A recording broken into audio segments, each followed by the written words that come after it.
Once you're logged into the platform, you'll be taken to the welcome screen, which contains an overview of all the different applications within awarded tenders that you can access. It'll also let you know whether you're on the federal government plan or the federal and state government plan, depending on what it says up here. You can navigate by clicking on links you see on the welcome page, or if you like, you can use the three lines up the top left, which is called a burger menu, and that will get you to the same options to navigate around the platform.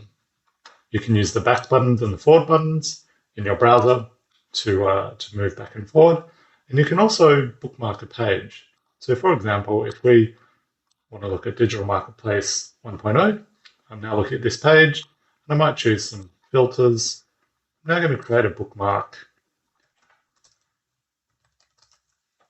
save it in my bookmarks, and now I can go back to that bookmark at any time, and it'll take me straight back to this page with the same filters.